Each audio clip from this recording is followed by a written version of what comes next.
All right, I'm in Charleston, South Carolina. We just wrapped up our Mastermind Live meetup. Just wanted to share some raw thoughts here. I've done a couple of these now over the years, and I still believe masterminds are it. Like, that's where it's at. It is so rewarding to facilitate this. And I really think that that is what I'd want to say about running a mastermind group. I don't really know where I learned to run mastermind groups, but I've done them for like 8 years now, and they have absolutely been the most wildly successful thing that I've ever done in business. And I think one of the things that I'd say about running mastermind groups is that I just view myself like the chief table setter.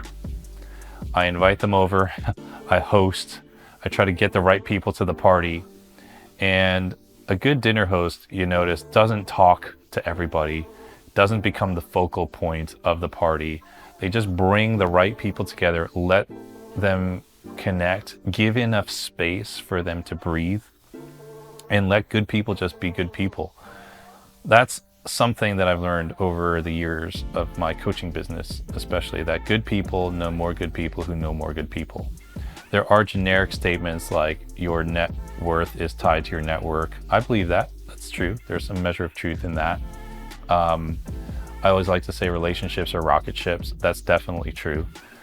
And I've said over the years that, it's 90% who you know and 10% what you know. Now, what you know has to be right and what you know has to be good, but it's really about who you know. And I don't say this to boast, but I don't really ever worry that I'm going to be in dire straits with my business, because I've just built a good network over the years. One thing that I've said to a lot of people, especially when they're struggling, if I'm still in touch with them and close to them, if they ever need anything, especially in our mastermind group, I tell them, do you really think I'm gonna let you fail? Do you really think I'm gonna let you lose your house and get kicked out on the street and not feed your kids? Like, that's just not gonna happen. And when I look at all the trends that are happening in the coaching industry, in the expert industry, if you will, there is a measure of fatigue and almost aversion now to people just kind of telling you this is how it is and what you need. They want connection. People want connection. They don't want to just be a face in the crowd, right? They don't just want to be a seat like that they take. They don't want to be a seat that they take up, right? They're a name, they're a person. They have purpose. They want to be seen and heard and encouraged. And in turn, when you do that for them, they'll do that for others. They'll do that for you. This has happened many times at these live events. I barely present. I just open and I just close. And by open, I don't mean I take an hour. I talk for 10, 15 minutes and just welcome everybody in. And what's really important to me is that we platform as many people as possible. And there have been so many times where there have been people who've presented at our mastermind in a live setting. We're getting the video recorded, we're getting it done. They're in front of their friends in a live audience. And that is the first time that they have ever given a speech. That is really cool. For many others, it's the first time they've ever given a talk that was recorded professionally. And we can give them that gift. That is so cool. Still, there are other times where we have people present, and this happened this time again. People share real personal stories, like real tough stuff that they've been through and the lessons they've learned. And everyone's standing on their feet and applauding and congratulating them for a great talk. And they say to me, they pull me over on the side and they go, that is the first time I've ever shared that story publicly. And when you give people a wonderful, giving, life-giving community where they can share their stories, it brings healing. When you can share from a place of healing and then get it out, it brings healing to you as a person. I've gone through this. I know that. But it also gives hope to the people who are out there.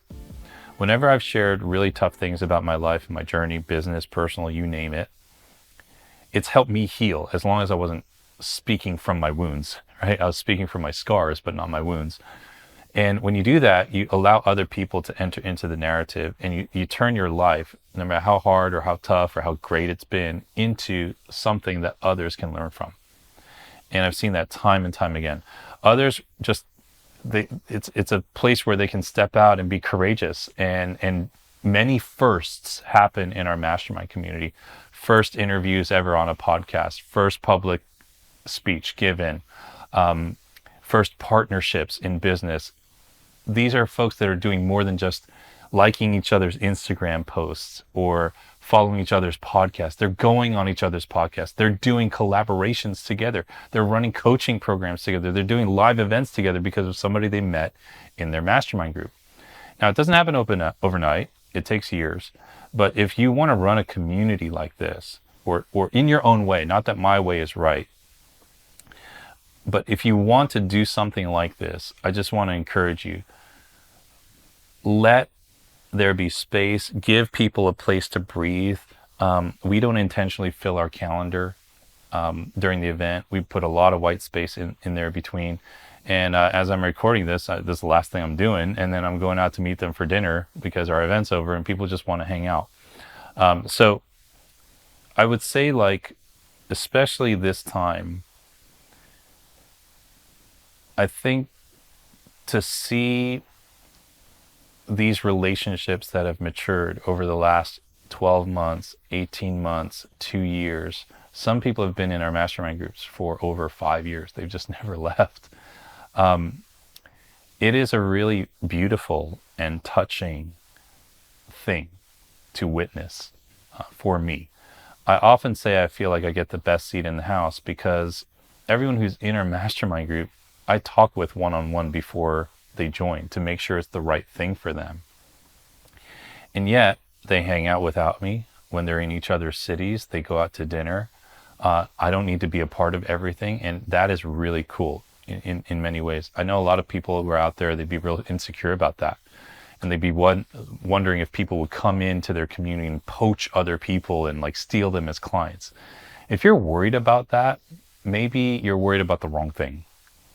Maybe instead of worrying that people are going to steal your clients and your customers, you just focus on building a community that they never want to leave, that they never want to like be not a part of, right? And we've had people come and go in our masterminds, but that's just life.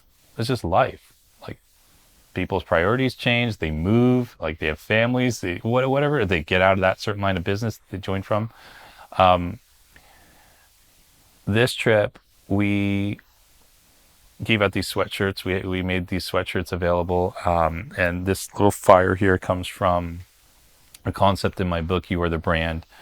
And personal branding is a funny thing because people talk about building a brand. And one of the things I say in that book is, don't build a brand, become the brand. Become the person you're trying to sell to people. Become the person that you actually say that you are, right?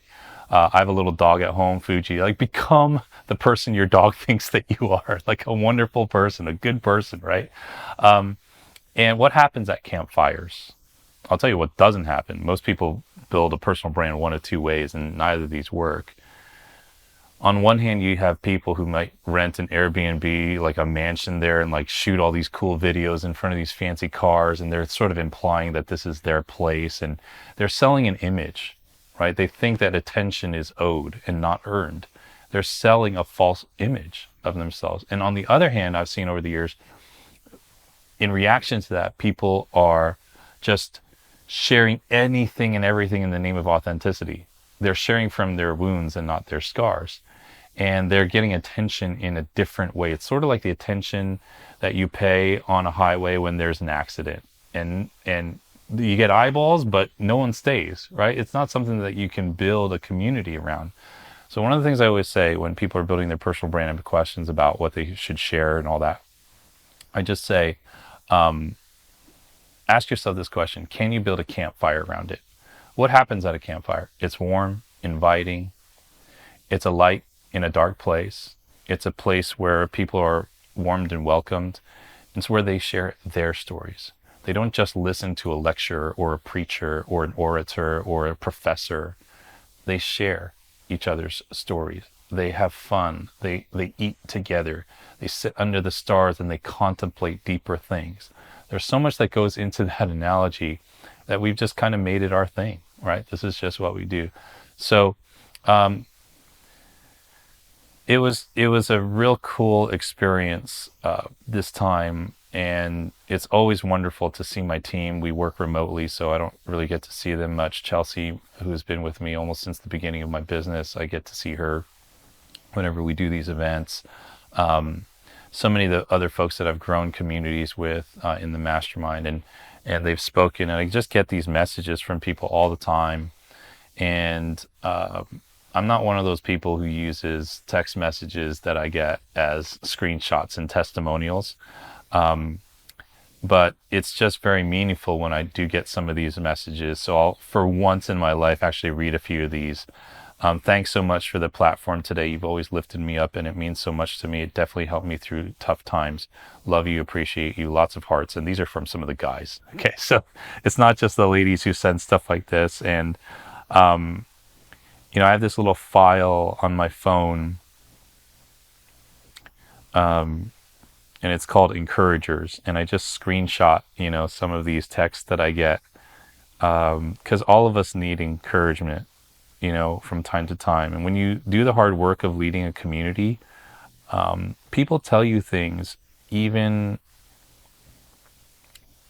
like very, very private things, like really personal things. And through the years, I've had the privilege of walking with people through the loss of loved ones, through businesses crashing, through really big pivots, through getting ripped off in business from other people. Not in our community, we don't do that, but from other partners that they've had, what they might consider business failures, and even divorce. And I consider it a real big honor to walk through it. So I got this text, and it said this: if I were to use one word to describe you, it's real. You've always been real with your stories, honest to a T, and never had to glam up anything to make it land for people. And it's those kind of comments that mean a lot to me, because I think there's this prevailing thought, for whatever reason. Well, I know why it happens. It's because all these other experts out there like doll everything up and make it seem like you have to have everything to the nines in order to attain a level of success. And the way we do things is super low key, it's super real, it's super, when we have to glam up, we glam up, right? That's fine. I love excellence and professionalism and all that. But I also want to model to the people that we have that there is such a thing as an encouraging community who really claps the loudest for you when you win. One of the things I tell our people is that when you come into this group, there's no such thing as bragging. We have enough people in our lives who make us feel self-conscious about sharing our wins or sharing successes. And there's just no such thing as bragging in our group, and we will just all clap it up. I want to give props to Kathy Brown, who spoke here at our event. And about a month ago, I asked her to speak, and she was like, I don't have any speaking experience. And so I was like, okay, that's fine. I guess, fine. If you don't want to, it's fine. And then when she came to the event, I would tell people the stories of how I would just kind of throw people into the deep end of the pool. And she said to me before the end of the first day, she said, you know what? I will speak. If it's still available, I'll speak. And I said, yeah, do it. And she was our closing speaker for the event. And she killed it. I mean, she was incredible. But what really touched me was how loud everyone in the group clapped for her and just rallied around her and supported her. Our co-MC, Robbie Fowler, just teed her up. I mean, like, just was encouraging her. It was just incredible to see. And we've seen that happen time and time again. And I do realize that there isn't really anything like this out there. There's not a lot of people who run communities like this. And that's not a testament to me per se. That's not what I'm saying. I'm just saying that if you will take the position of a dinner host, an encourager, chief table setter, and just let people do their thing, good people will continue to come to you. And that's my feeling here. Just a raw and live reaction video. I would say I'm tired. I'm not tired, I'm spent. And what I would say the difference is between being tired and spent. Tired is like, you're just, ugh, finally it's over. Spent means that you're tired, but you gave. Like when we talk about spending ourselves on the behalf of others, you're giving. There's value in what you're giving. There's value in what you receive for what you give. And so I'm always I don't mind being tired. But I'm just looking for things to spend my time and energy and money on, not just be tired for the sake of being tired. So that's just a reaction video. I probably take a little bit more time to process everything, but I thought I'd just hop on here. If you attended the event, thank you for showing up. You mean more to me than you know, and I sometimes don't have the words to express it, but I know there's something deeper that we do as a part of this community than just build businesses and just share strategies and just share insights. It's a privilege to walk through life, no matter how long or short a season, for good people. And they've done the same for me. And I think this is really meaningful to me, because if I could be like pretty raw for a minute, like, I think about my life now. I've been running these groups for 7, 8 years. I look at my life when I went through those years, and on the personal side, it wasn't easy. If you asked me what I was going to do or where my life would be 8 years ago, I would have told you, oh yeah, I'd be married and have, a couple kids and live in a nice house in Jersey or whatever. And I sometimes look back on those years, and they were very difficult. They were very lonely.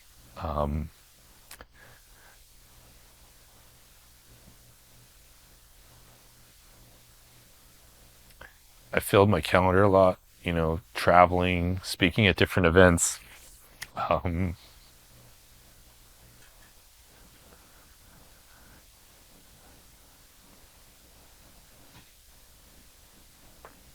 I think on the outside, it looks like, he's got this all figured out. He's just like traveling and speaking and doing all these kind of things. But I think it's important that, like, all of us who do this sort of thing understand, because I get it.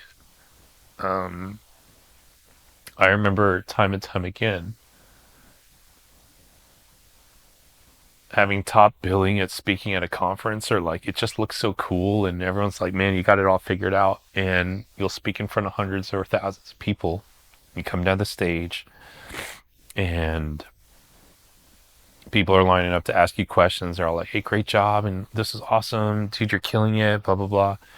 And like the loneliest walk is after you talk to the last person, after giving a speech or whatever it is. It's the loneliest walk is like going from that back to your hotel room, setting down your bags and, taking off your coat or whatever and just kicking off your shoes. And you're in that room like alone, and there's like nobody to call. There's nobody to text. And I don't mean there's nobody, but you know what I mean. It's like you've emptied it, the clip, like you have left it all in the field, and everyone just thinks like, this is it, this is arriving. But that, the depth of that is pretty hard to describe, but if you felt it, I know you know what I'm talking about. And you do that, and then you take a nap and you muster up the courage or the energy to go back out, meet some people for dinner, hang out, do your thing, go stay out late with everybody at the event. And I did that for years, which is fine. I mean, I understand that, I love a good time just as much as anybody else. But you fill that space, and like the people who carried me through those years were in my mastermind groups. Like they're like family. They really are. Even if they come and go, like I still stay in touch with a lot of people from our mastermind that, may have left, and I don't hold it against them. And I think that's what doing life this way is really about. Like you're with people that you love and that you've had really good times with, and then you're there with them when it's really difficult, and they're there with you. Even if it's not travel or a speaking engagement, if you've ever done a freaking webinar, I mean, you know what I'm talking about. It's so draining. And then you shut off the Zoom call or the webinar software, and there's no one in your office. There's no one at your house. Like, it's just you, and you've just talked to 100 people or 1,000 people on a webinar, and you've done all this pushing and content and selling and all that, and then it's you and your phone, and you're looking at how many sales come in, and you've got nobody to talk to, and it's kind of ridiculous, just you in this room. And the depth of that isolation and loneliness is something, again, it's hard to describe, but if you've ever felt it, you know what I'm talking about. And the people who understand me and get me have been in these mastermind groups. Whether I was part of them or they were part of the ones that I ran. Some of them are now, we're all running groups together. And I really feel that that level of loneliness is something most people don't understand. It's a different animal when you're a business owner and an entrepreneur. And I'm not relegating non-entrepreneurs and non-business owners, but there's a different weight when everything is on your shoulders. And if you're a solopreneur like I am in many ways, like the weight is just, it's a different type of weight, right? I have friends who are very successful with businesses and companies, and they carry the weight of the livelihood of their employees, right? But they have help, they have staff. When you're a solopreneur, it's so much more driven by your energy and by your intellect, and it's very lonely because you feel like you have to come up with all the ideas on your own. You don't have a thinking partner, you don't have innovative partners. You're reading all the books and learning to innovate, and you're trying to get all the ideas, and then you're trying to execute all the ideas, and then you have to sell the ideas, and you have to market everything, and like you have to find the help that you need. And it's just like, oh my gosh, this is just never ending. um it's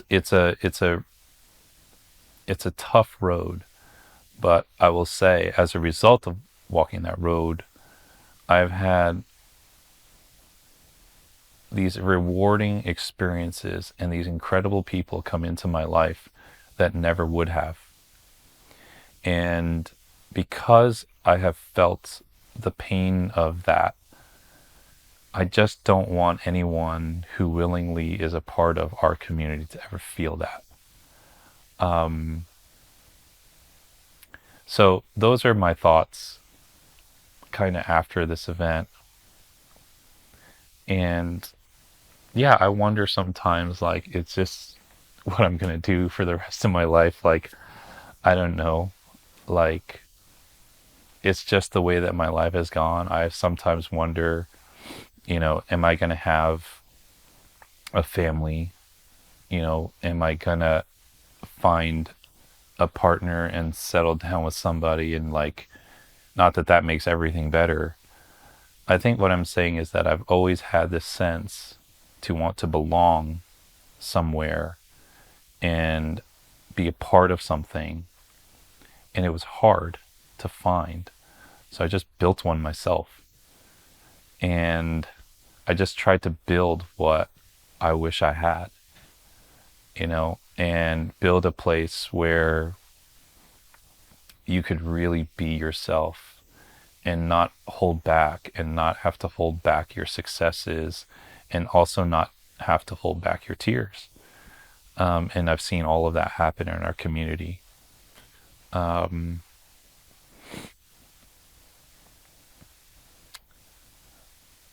I don't know that I ever take away a lot of notes from the sessions, but my heart's always full. Teaching is teaching, but laughing with people, getting to know their stories, getting to really know them, to kick back with them and to hug them and to see their faces and to be with them in person, it does a lot for me. And I have not done enough self-evaluation or digging to know that maybe this is why I'm doing it. Maybe I just need a good community around myself too. Um, and maybe I don't need to know, but it's very meaningful. And yeah, I I don't know what else to say about it but that. And it has kept me going all these years. Every year I'm in business feels like I'm, I don't know, on a sports team. Like, yeah, you have the same goals and the same things tend to happen during the year. You've got a schedule and all that stuff, but every year is different. Every season is different. And that's how it feels. And now, in my mid 40s, to think that I started this kind of stuff in my late 30s and now into my mid 40s, all these years, like I can see the growth in people and I can see how I've evolved as well as a person, because of these incredible people. So, um,